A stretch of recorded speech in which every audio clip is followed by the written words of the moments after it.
Donc c'est quand tu veux, je sais pas. Alors l'idée c'est le prix Constantin. Donc Oui, t'es au courant. Qu'est-ce que ça te, est-ce que tu trouves ça que c'est une bonne idée ou c'est une idée complètement con? Peut-être demande-moi parce que je sais pas comment. Alors donc le thème de la question c'est que là la semaine prochaine on va te décerner le prix Constantin. Oui. Qu'est-ce que ça veut dire pour toi? À quoi ça te fait penser? Qu'est-ce que tu penses du groupe qui va être nominé prix Constantin de l'année? Et normalement, les années, ça va durer. Chaque année, il y aura un nouveau prix Constantin à partir de maintenant. Ah oui, c'est institué alors. L'idée, c'est que ça s'institue année après année. Ah oui. Est-ce que c'est voilà, est-ce que l'image de Philippe par rapport à ça, tu trouves ça bien? Oui, mais Patati, patata, voilà. c'est difficile de faire 2 minutes là-dessus ou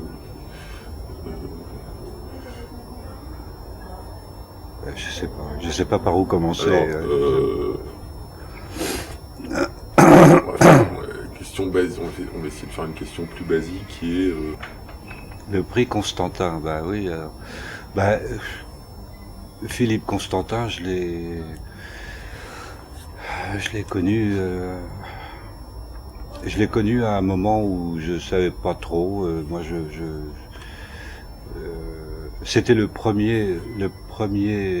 première personne responsable d'une maison de disques qui aimait vraiment la musique et qui avait une responsabilité. Donc je pouvais compter sur lui, je pouvais avoir un dialogue avec lui. C'était la première fois parce que j'avais eu des expériences où c'était parfois douteux. Donc il y en a qui aimaient parfois la musique mais n'a pas de pouvoir financier ou pas de responsabilité. Et en fait, j'étais dans le groupe Phonogramme et ils m'ont envoyé chez lui, donc je l'ai rencontré et puis je crois que je devais être un peu agressif parce que j'étais fatigué un petit peu de toutes ces expériences et je me suis dit j'avais entendu parler de lui parce qu'il avait une réputation, il avait déjà je crois qu'il avait aidé pas mal d'artistes avant, entre autres Téléphone ou Jacques Higelin. Et en fait, j'ai découvert un monsieur très sensible qui avait l'air presque décalé un peu dans sa fonction parce que il baignait dans la musique, c'était vraiment sa passion. Il était prêt à prendre des risques. Il n'était pas seulement, il avait pas l'air de seulement faire des choses ou produire des artistes qu'il faut produire à tel moment ou tel moment. Il s'intéressait à un artiste parce que il avait quelque chose de fort en lui. Il le voyait comme ça, il le voyait pas comme un bonhomme à qui on fait enregistrer un disque et ensuite ça devient un produit à lancer sur le marché comme ça. Il donnait pas du tout cette impression. Il avait l'air lui-même d'un artiste et on se demandait s'il était vraiment directeur ou enfin on avait du mal à le situer comme un vrai directeur sérieux, c'est-à-dire austère un peu ou avec un regard toujours chiffré sur les choses. C'était pas son cas du tout et je me suis retrouvé avec parfois des albums difficiles à finir ou pas faciles. Il m'a dit écoute, on continue, fais ton truc, va jusqu'au bout et puis je crois que c'était la première fois qu'on me parlait comme ça. Donc j'ai complètement changé de ma façon de voir ce métier parce que il s'agissait de relations entre un artiste et une maison de disques. Et puis il y avait une espèce de comme une déontologie un peu dans sa façon de voir.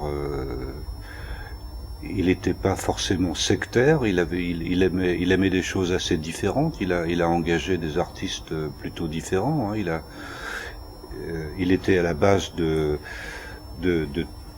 pas mal de choses qu'on peut appeler aujourd'hui world music. Où, à l'époque, ça venait pas mal d'Afrique.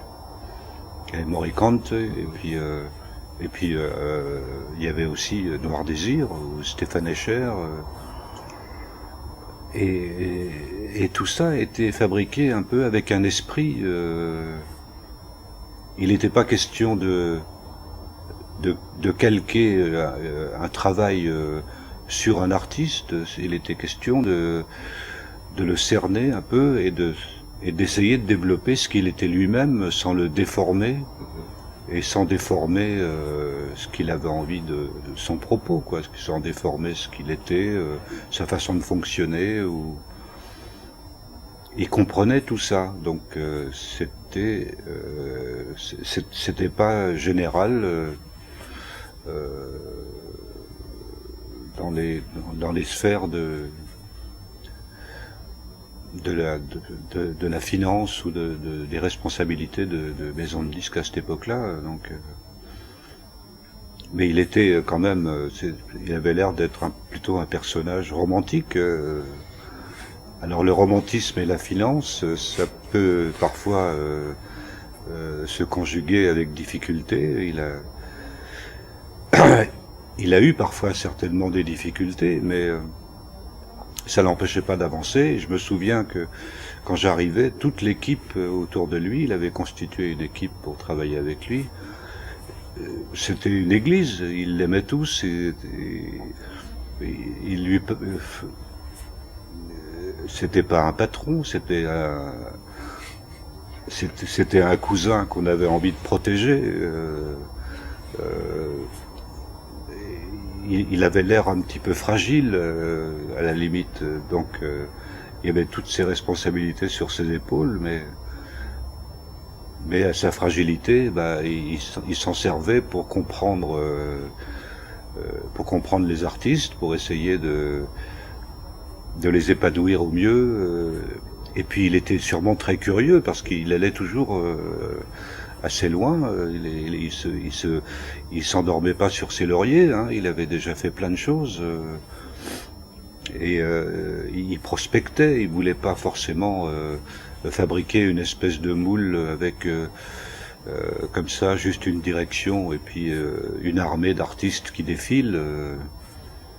Il avait au contraire l'idée que chacun ait une place à part et l'aider à avoir cette place. Alors je pense souvent à lui et puis il nous manque. Hein, et on voudrait que tout soit comme ça. Je ne sais pas ce qu'il penserait aujourd'hui, mais il y a encore des gens qui ont un petit peu de lui, mais donc il devait avoir certainement beaucoup de courage, doublé d'une certaine inconscience en plus, comme ont certains aventuriers. Hein. C'est un bel aventurier, hein. C'était un bel aventurier. Voilà, Tintin, soyez-en fiers d'une certaine façon, ou alors faites-en ce que vous voulez, mais oui. Ça. Enfin, je sais pas. Après, je t'impose rien, quoi. Oui. J'essaie donc de regarder un tout petit peu plus. Ceux qui vont être dominés ou avoir le prix Constantin, je voudrais simplement leur dire que si vous aviez connu le personnage, vous seriez encore plus fiers parce que